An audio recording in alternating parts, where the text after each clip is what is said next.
Hey, welcome back to another episode of the Brothers of Metal. I'm John, And I'm Michael.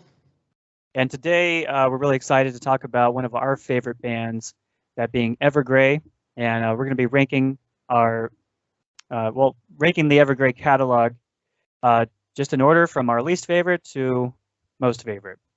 Keep it real simple. So Evergrey, if you're not familiar, is I guess they're kind of categorized generally as a progressive metal band. They're not progressive like a Dream Theater or something like that, but they definitely have those tendencies in the instrumentation. And they've been doing this a good long while already. Formed in '95 in Gothenburg. Yep. And Good old Sweden. yeah, good old Sweden. Lots of great bands from Sweden. Yep. And let's see, how many albums are we doing here, bro? Looks like there's 13. So it's Right, an odd 13. number. So I guess we could just 13. take it 3 at a time. Kind of like we did do that with Symphony X, I think. Maybe we did with Dream Theater too. I don't know. Yeah. 3 at a time, you said? 3 at a time. That sounds good. 3 at a time. All right. Hey, let's start with you. All right. Start with your least favorite. All right. So yeah, before I start, so this is the third installment of our album ranking videos. This is our trilogy, if you will, the 3 bands that bond us the most, I think you would say. Yep. All right, number 13, I would go with the Dark Discovery. No surprise there. The first few are pretty much in order. I've given this album maybe a couple listens.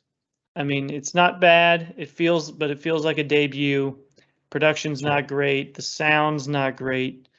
Yeah. I think Tom was kind of still finding his footing as a singer. I think originally he wasn't planning on even being the singer. He almost kind of discovered a hidden talent. But that was the Dark Discovery.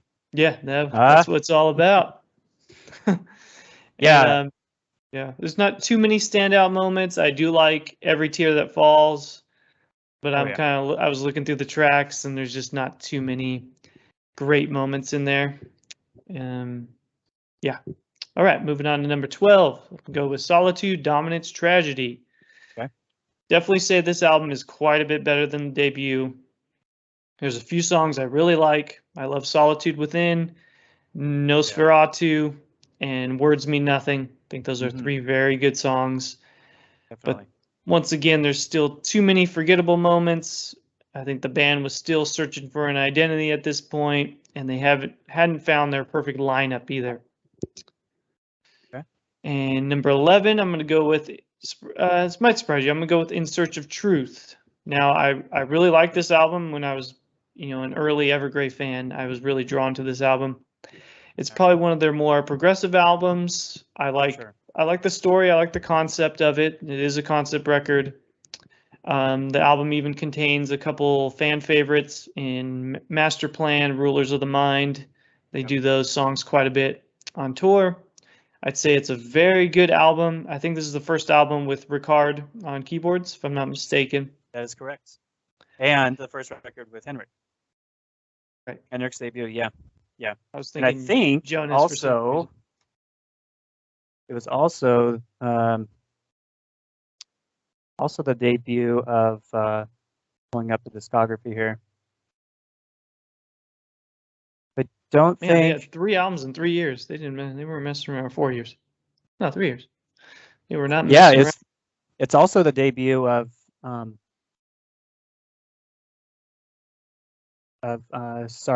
Michael Hawkinson on bass. So he was their bass player for a good while. Oh, okay, yeah. Yeah. So it's the first for a lot of that lineup. Yeah, this is when they were starting to really find themselves, I'd say. Yeah, for sure. Yeah. Yep. All right. Let's hear your top 3 worst. Yeah, so my least favorite for sure is the Dark Discovery. No surprise. Yeah. All the way back in 1998, it kind of sounds like it was recorded back in '98. Yeah. I will say, if you can get a hold of the remix that Jacob Hansen did, it is a vast improvement on the original. And it has its moments. I mean, I'd certainly, for Every Tear That Falls, if they were to do that live, I would certainly be pleased with that. Oh, for sure. And also the debut of Karina. vocally. Should have mentioned that she's definitely missed on the newer records. She is. Yeah. Yeah, her voice was phenomenal. I mean, so unique, and just the Yeah. way it complemented Tom's, it was really, really cool. Yep.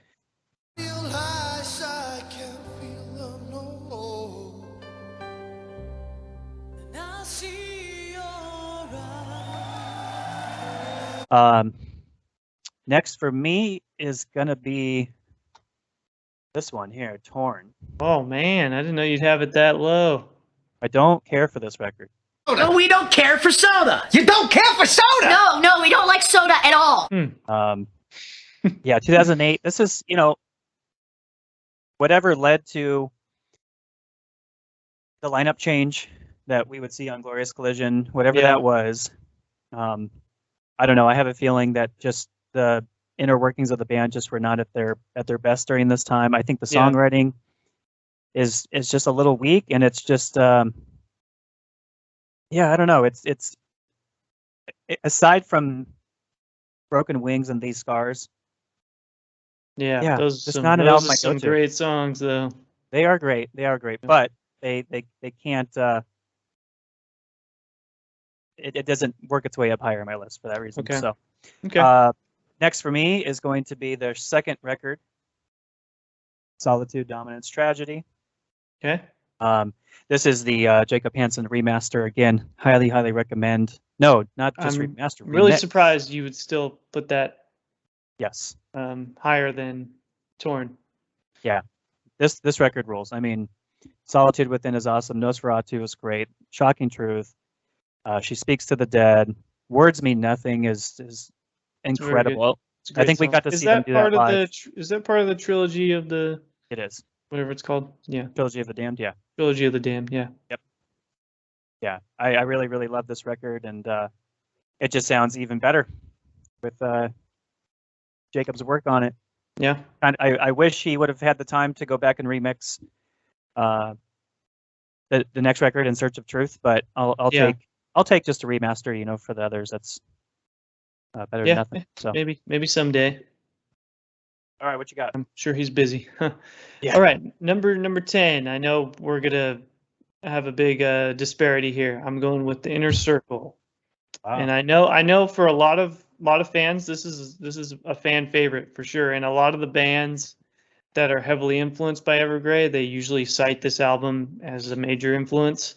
Mm-hmm. I think it has one of the best Evergrey songs. A Touch of Blessing is one of their best songs for sure, and it was one of the songs I liked initially. Yeah. But I don't know. The subject matter is, a lot of Evergrey albums are dark. This album just didn't sit well with me. It was almost too dark. That I just couldn't really get into the story, and it just didn't sit well with me. Even though they were really coming into their own at this point, but I just, for whatever reason, it's not an album I go back to because I'm never in the mood for feeling depressed. Yeah. So anyway, even though it has some great moments. Number 9, we're gonna have a disparity on this one too. I'm gonna go with Recreation Day. Now, to me, obviously, this album definitely has more standout moments than The Inner Circle, or at least to me it does. Like songs like Great Deceiver, Recreation Day, I'm Sorry, which was a cover. Is that correct? That's correct. Okay. And Blinded. I love all 4 of those songs, but I can't stand the mix of this album. I think it sounds terrible. This one should be completely remixed, in my opinion. Okay. It just sounds too condensed. It sounds like it was going from a vinyl smashed down to an MP3. It just doesn't sound good to me. And I rarely go back to that record, even though as an early Evergrey fan, I did listen to it quite a bit. Sure. All right, number 8, or did I already give my 3? Number 8. Okay. Go with Monday Morning Apocalypse. And this album, when I was still trying to figure out if I want to really dive into their whole discography, I listened to their kind of best of that they released, and the song Monday Morning Apocalypse I just played on repeat because I just love that song so much. Yeah. So it's one of the reasons why I became a fan would be this album. It's probably their most probably their catchiest album, or intentionally trying to write super catchy songs with really grabby melodies. Almost a pop influence, even though it's super heavy and it has some dark subject matter. But Sure. yeah, just love this album. Yeah, it's a good one. Yeah. So let's see. Next for me is well, it's actually going to be Monday Morning Apocalypse. Okay. So I was a huge fan by the time this dropped, Okay. and So what's the year on this one? 2006. So this is 6. Yep. fresh after I would have seen them, I think, touring Recreation Day, Okay. maybe Inner Circle. I can't remember when we saw them with Iced Earth. That was probably That would probably be Inner Circle Tour. yeah. Yeah. This is 2004 for Inner Circle. So Okay. yeah, probably. If I remember correctly, I might have heard Touch of Blessing during that Yeah. show. But so at first this was a little bit of a letdown because it's I mean, it's still heavy. There's just something about it, right? It's Yeah. way more streamlined. What's cool Yeah. about this, though, I think, if you just want to have an understanding of just how Evergrey, or Tom notably, would craft songs. Mm-hmm. I mean, this is very, very streamlined Evergrey right here. Yeah. And I think, the goal probably was to, stay true to themselves, but also try to reach a larger audience. And, Yep. I think and that's I've never asked them about this, but I've always joked that the whole reason for this cover and the whole lineup thing on the back was, to me, kind of an inside joke that they couldn't even get arrested in America. Because if you notice, all of their plates here, it's all American prisons. Oh, really? I didn't notice that. Yeah. Or I didn't really. So that's my into it. personal theory. But anyways, still really dig this record, and it's That's just why their most straightforward, least Most progressive straightforward. album. Yeah, I think if you want Evergrey and you don't want to get too just an easier listen, this would be the Yeah, one. for sure. Yep. So next for me is and this where it gets a little tough because I have 2 CDs that are somewhere and I don't know where they are, but which would be, I guess, the most recent two. But yeah, I think next for me would have to be just part of this is like I have to ask myself what do I want to listen to the most? For sure. Yeah. And so for me, the next one's going to be The Atlantic. And Really? yeah, That's your number 8. yeah, I lost track of my number here. All right. That's I think so. in order. This would be the next one. Wow. I find with this one that the records that preceded it, Storm Within and Hymns for the Broken, Mm-hmm. they have a certain flow to them, where there's I don't know, they kind of have this arc, and then they sort of resolve into some sort of really beautiful kind of epic piece, and it gives you that sense of kind of resolution. I don't find that with The Atlantic, although there's a couple songs. I mean, Silent Arc, Weightless, all I have especially was that song that really stuck out to me. Yeah. The way this record ends, the ocean is I don't know, it just doesn't seem like the appropriate ending, especially too That's considering fair. that this Maybe is a little too heavy. They should have had more of a it's not ballady.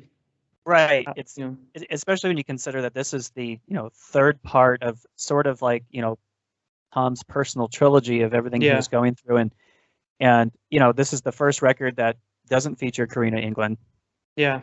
And because obviously they had split up by that point, and would have loved her presence on this one. But I mean, there's still some really, really great songs, and still a showcase of this band since they've been back with that classic lineup, more or less. They've just been on fire. Yep. The next one for me would probably have to be, I would say, this guy. It's the one I have on vinyl here. Okay. Is that the blue vinyl? It is the blue vinyl. Sweet. I don't know if it's gonna fit. It was a great cover, almost like a comic book. It's really cool, or a graphic novel. It's certainly a cover. That it is. Mm-hmm. This one mixed, I believe, by Dan Swano, famous Swedish musician from Edge of Sanity, Nightingale, a bunch of bands. I don't love the production on this record, and I think same here. part of it is the performances, because it's the first album to feature Johan on bass, and he's phenomenal. So I love the bass. I think drumming wise, who was our drummer again? Our friend from Sabaton. Drummer is, I don't know, say his name, Hans von Dahl. Yeah, Hans is a great drummer. It's just just wasn't the right fit. Probably we had Jonas all those years, and then and Hans.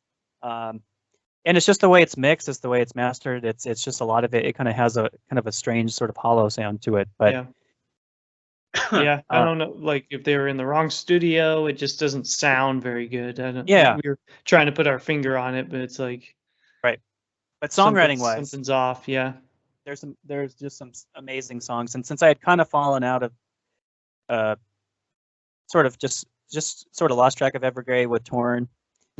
This is what really brought me back to them. I got to see them on this tour. It was it was amazing.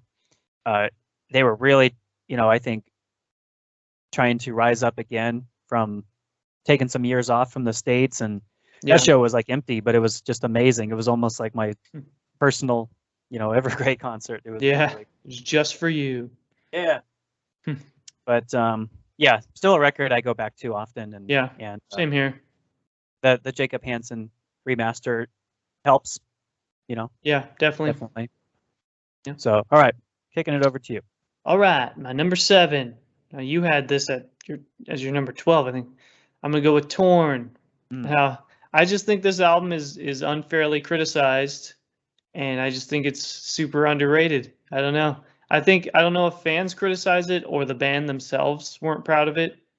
I'm not sure, but it seems to get a bad rap. Obviously there was some turmoil in the band at this time, but man, I really love this album. Broken Wings, When Kingdoms Fall, These Scars. I just love those songs, and this album could have had more of a keyboard presence. Their keyboard's kind of either buried or he just didn't have as much presence on the album. But for sure, I don't know. I still really, really like it, and I love the vocal mix. That's what stood out to me on the album. That is good. It was so crystal clear, and obviously I love Tom's voice, so I just really liked it. My number 6 is going to be Glorious Collision, and obviously we just spoke about it, but I really love this album. It was probably the first album you played for me, actually, and I didn't like it at first because the way it sounded, and then Tom's voice kind of had to grow on me. I'm ashamed to admit, but Wrong was probably the first song I really loved from Evergrey, and the music video. I love the song Frozen, especially that when they did it, the kind of the acoustic version, I think is a bonus track on there. Or maybe it was on the best of some, but I love the song Frozen, Leave It Behind Us. If I was to make like an Evergrey playlist, I might start it with those 3 songs.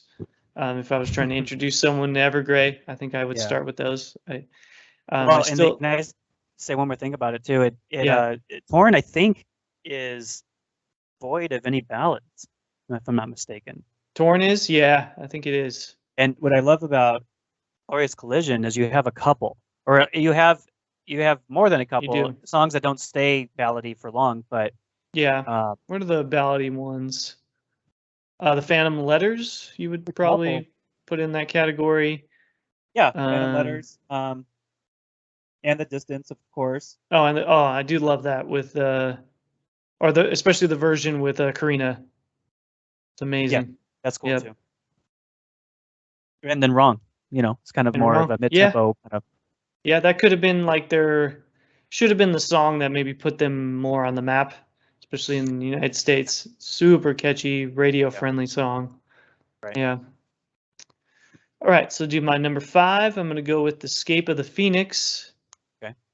Another great album. We're starting to get into the Jacob Hansen albums, and every album that he mixes is just sounds flawless.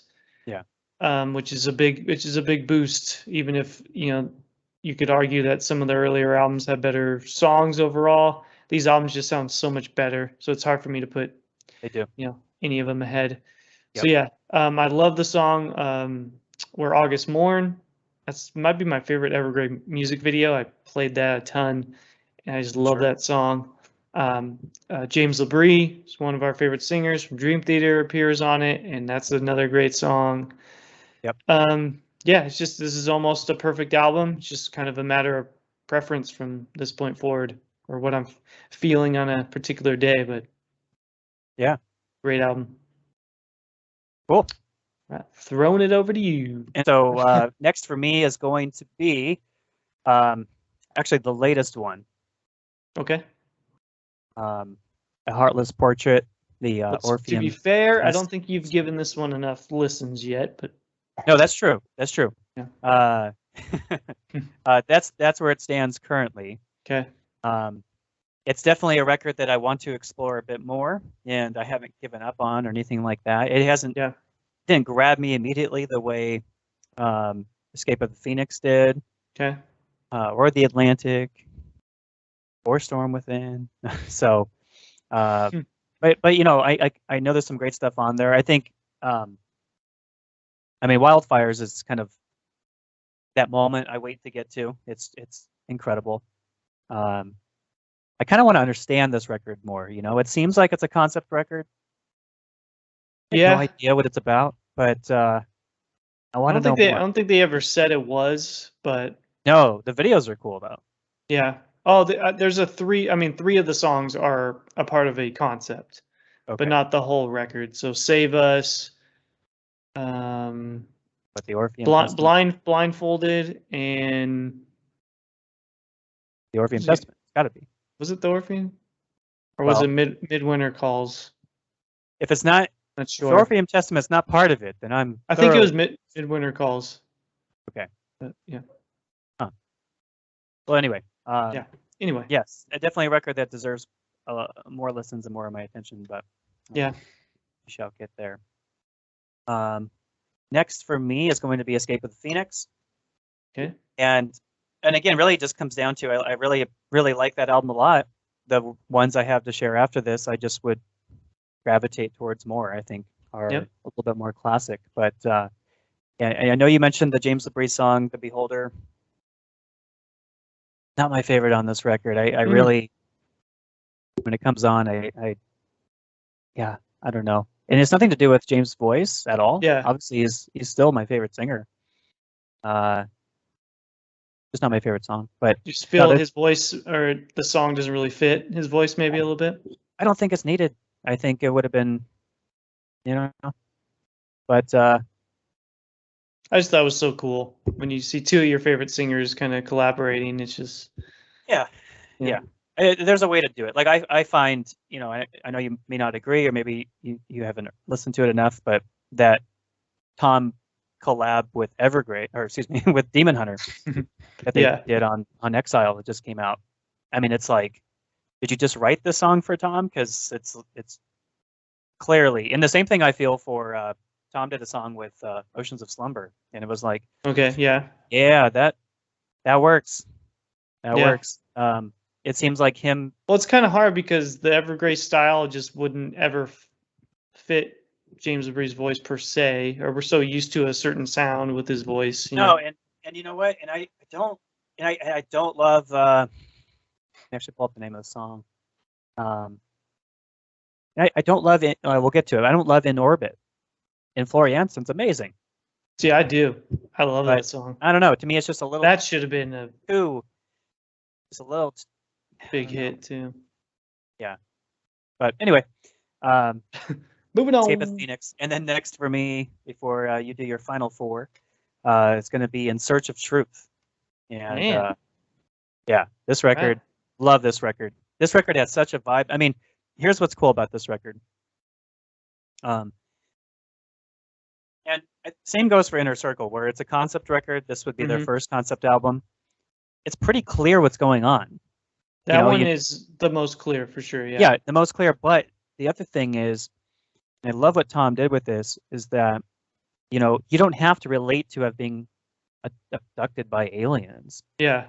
What he chose to do was just gravitate towards those lyrical concepts that can translate into just general feelings of loneliness, general feelings of Yeah, for sure. isolation and doubt and pain and stuff like that. Yeah. It so happens the character is going through this particular thing, but you as the listener can be going through a myriad of different emotions and relate to this record. Agreed. Yeah, I so- had an emotional connection to it, even though I'm not, don't Amazing. believe in aliens. But they even asked Tom, they're like, Yeah. "Do you believe this actually happened?" Because it's based off a book of Yeah. someone who, supposedly experienced this, and he said, "I believe he believes it." Yes. So it's, it's like it doesn't really matter. You could still, Right. You know. Yeah, and it made for a great record. And like we said earlier, the debut of Rickard and Henrik, it's just it took him to another level. And that guitar interplay between Henrik and Tom that we still get to this day is it's magical. I mean, in terms of like a guitar duo, and the way they're playing complements one another. I mean, they have such a different style. They have a different style, but if you watch A each Night other. to Remember, back when they were using the same guitars, probably going through the same equipment, it was almost like this. It was to me there was a ton of similarities. It was hard to distinguish who was doing what. Okay. Now that you got Henrik on a Strat and he's kind of doing a slightly different thing, it's a bit more distinguishable. But they're both such phenomenal players, very emotive solo players. You know, it's not just shredding. You know, there's they're telling a story with that solo. Almost, we always say when we're listening to a new Evergrey album, a solo comes on that we haven't heard. We hear for the first time. We're like, oh, we're floating. All right, your last four. All right, my final four. I'm gonna go number 4, A Heartless Portrait. Now, wow, I gave this more listens than you did.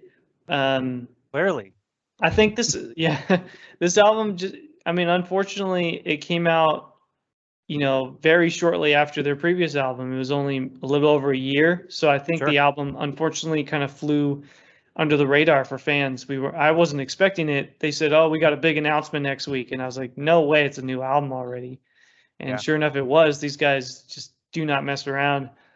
Right. And I think maybe as Evergrey fans, especially the material they've put out the last 5 to 10 years, we've gotten a little spoiled, and we might not appreciate it enough since we're getting albums so regularly. But yeah, I love this album. It's definitely in my top 5 for the year, and it's my second favorite Evergrey album musically. Like just the music alone, if I was to take away the vocals and just hear the music, it would be my second favorite. I think this album, Rickard, really, really shines. It's one of my favorite keyboard albums. Yeah. And I really don't have anything negative to say. It's awesome. And my number 3 would be, now these they might be interchangeable here, my 3 and 2, but I'm gonna go with, for now, The Storm Within. And it's funny, coming from Hymns, spoiler alert, I loved Hymns so much, and when I initially heard Storm Within, I was like, I don't like this record for whatever reason. I remember telling you, my first couple listens, I was like, I don't like it, even though I loved the first 2 singles. But yeah, I don't know what I was listening to, or maybe I was going through something at the time, but I ended up loving it. So it's my number 3. I would say the song Distance you could say objectively it's the best Evergrey song. It's up there, at least. I mean, you can make a strong case that it's their best song. Yeah. And I love the version that they did with Silent Skies. Perfect. Yeah. It is good. Well, and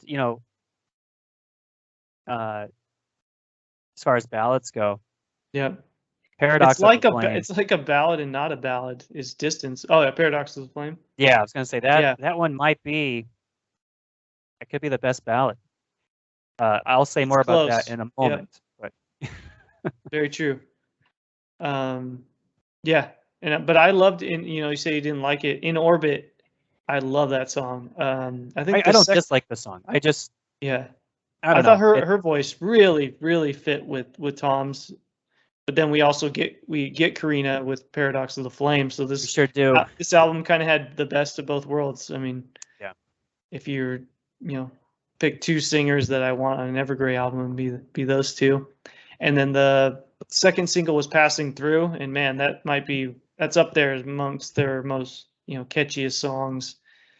Good. I don't like the album Closer as much as I did on Hymns. Okay. But overall, I'd say this album has pretty much everything Evergrey does well, and it might be their most complete record. It just kind of has a little bit of everything. Sure. My number 2, like I said, could swap that for my number 3, but for now I'm going with The Atlantic. I guess I liked it more than you did, even though I recall after your first listen, you said this could be their best album, but you knocked it way down the list there. I think they said during the recording of this album that someone broke into their studio or something, and it kind of delayed the album, but they were talking that they thought the first 3 songs were the 3 best songs they've ever written. And I mean, I think the best 3 on the album for sure. Yeah, I mean, A Silent Arc may be their best opening song. I mean, it is amazing. It's pretty awesome. Has everything in that song. Yep. I mean, maybe the album's missing a ballad, but I would say, what's the song I just absolutely love? Departure. That feels enough like a ballad to where I'd say it's close enough to me, and that's one of my favorite Evergrey songs. Period. And my number 1, no surprise here, is Hymns for the Broken. I put this in my top 5 all-time albums. Yep. It was the first album I listened to on its release date. I was already a fan at this point, and I'm super excited for this. I love how they revealed that their classic lineup was coming back. I think they revealed it with the music video to where you almost couldn't see from it until it zoomed in. Yeah, if I remember correctly. And this is it's the best lineup. This is the first Jacob Hansen produced album, mixed. I think he produced and mixed it, mastered it. But yeah, it sounds amazing. It's the most emotionally moving Evergrey album to me. It's my favorite album musically. It's my favorite Tom England album. And so it's just a masterpiece. It's in my top 5 all time. So nice. Yeah. All right, wrapping things up here. I'm going to go with The Inner Circle next. Okay. From 2004. And yeah, you said it earlier. It is a dark album. It's definitely not... I'd listened to a handful of these albums that I've already mentioned before this one, for the most part. But it's just such a special record to me because you get through that journey. And I don't know. There's times where sometimes I just want to go there, Yeah. I mean, When the Walls Go Down is so bleak, but those riffs are so good. Like, it's so tasty, those parts, and yeah. I mean, the music itself tells the story. I mean, yeah, it might be their only instrumental, right? I think so. Yeah.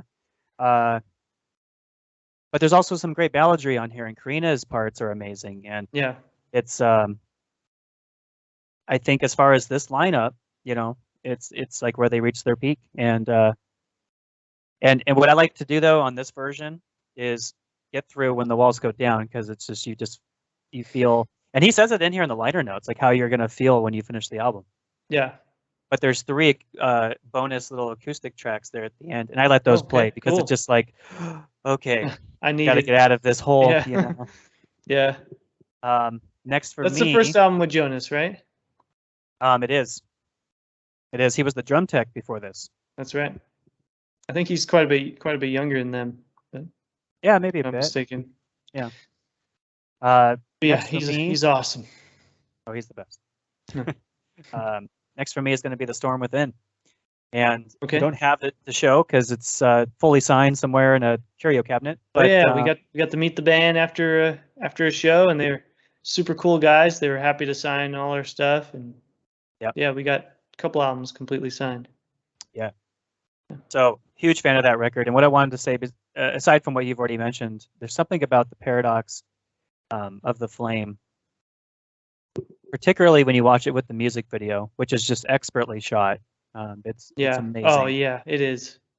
But so last time we would hear Karina with Evergrey. Yep. And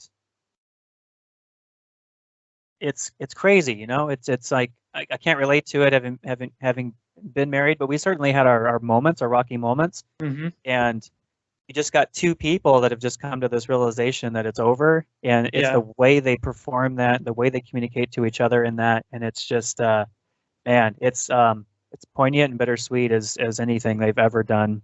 And and the dynamics of that, you know, when he says paradox of the flame, and just kind of that fade up into like that gated drum, and just it's amazing. The solo too, terrific. I mean, super emotional, but you kind of like feel that like there's no animosity there. They just both understand that they're better off apart. You know, it's kind of which is sad. Yeah. And there is no hate I might still love the paradox of the flame. But I don't know. There's not too many artists that writes, you know, such personal albums. You know, it's like this is my life story essentially. You know, so. Yeah, and for them to do it together, is pretty incredible. Yep.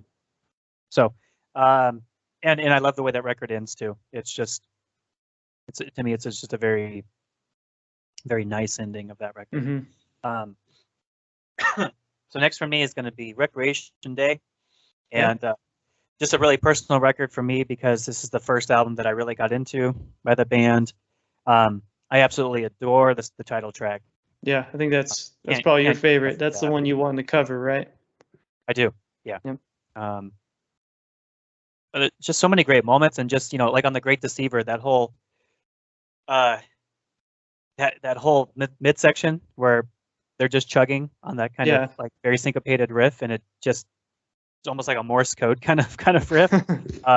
Love that. And I know you mentioned you didn't like how it sounds, but I do for some reason. Like, it's just takes me back to that time, and it just has a particular vibe to it. But it's also very dark. Like there's a rawness to it. Yeah, there's a rawness to it. Yeah. But I just think their sound improved over time, you know.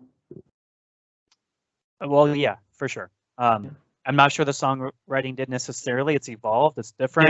Yeah, it's different. And, you know, Madness Got Another Victim is a really cool ballad. Got some tasty acoustic. Some great song titles. When I'm reading through these, I'm like, man, it doesn't get more metal than these. Yeah. Yeah. So yeah, big fan of that. And then my number one, same as yours. Okay. It's For the Broken. And sweet. As excited as I was to hear Glorious Collision, and I was like, you know, this isn't the Evergrey that I want necessarily. I really want Henrik back and all this. Yeah. I'm okay. I was like at a good place with Evergrey, and then they dropped this, and I was like, no way. They're back. Shock. I think it's one of the few albums, you know, I always check out an album on iTunes before it's out. If it'll, and most of the time you can't play any samples. This album, they had long samples. They had long samples, like 3 months before the album came out. And I think I texted you. I was like, I've just heard the samples. I'm already declaring this their best album. I haven't even heard the songs fully, and I just knew. I was like moved by just a 1 minute clip, you know. 100%. I mean, there's like these kind of, they're not breakdowns like, you know, like hardcore death metal breakdowns. Yeah. But I'll call it a breakdown in that it goes from kind of, you know, the one section of the song into like something, a bigger riff or something like that. Yeah. I want to say Archaic Rage does that, Barricades does that, but there's these moments on here where it's just like, oh man, like Evergrey's riffs sometimes. I know, like Goosebumps, like and the most head banging riffs. Like when we see Evergrey live, you know, our necks hurt for like 2 weeks because like who writes better riffs than these guys, you know? No, they're the perfect riffs to just like move your head and exactly. expertly, you know, just crafted. And I love how this record ends. Missing You, Grand Collapse is maybe my favorite Evergrey song of all time. that Came So Close UI, and then where Yeah, his voice. Considering how few words these songs have, it's just, man, Yeah, amazing. And but just that's a riff too. It's just like, yep, just play that another 7 or 8 minutes. I'm good. This could have been the same for sure. riff over and over again. Yeah. And then the aftermath. The helicopter sound, the battle was just so cool. Yeah. How it was like the inner turmoil was like being on the battlefield or something. Yeah, and probably, well, now we have Escape of the Phoenix, but prior to that, this was, although there's, typical kind of dark and sad and somber moments here. Yep. This was the most kind of triumphant kind of Evergrey record I remember. This is when they kind of started moving into the, uplifting side of, Right, like you're going to tell a tragic story, but you're not going to leave the listener in just a sort of feeling like just crawling into a dark corner, like you do with the Inner Circle. It's well, I think like they kind of transitioned into this message of we're all in this together. Right. That almost like their albums are trying to help you of the through human spirit. Yep. Yeah. The struggles of the human condition, that we all go through. Right. And this music helps. Yeah. And I guess just to wrap up, nobody does that better than Evergrey. Nope. I mean, a band we're still super excited about that's put in almost 30 years, still going strong. And I mean, stronger than ever, and they're releasing records less than 2 years. That's fair to say. Stronger than ever, and they're having obviously having an amazingly great time doing it. They really like each other. They work well together. Camaraderie is pretty unique, I think. Yeah. So hey, hoping to see them on tour again soon. That was always a real highlight. Definitely. For us, and we need them. Yeah, for sure. Yeah. All right, bro. Any closing thoughts? Nope. I think we covered what we need to cover. This is our trilogy, kind of like the Dark Knight trilogy. It's on that level. Yeah. All right. Well, I think that's it for us. That's our ranking. If you're watching this, you want to include your ranking in the comments, that would be amazing. We'd love to hear just kind of some other input. And, we want to hear from you. That's right. Yeah. So I think that's all for us today. I'm John. I'm Michael. Thanks for stopping by and checking out the Brothers of Metal, and we'll see you again real soon. Take care.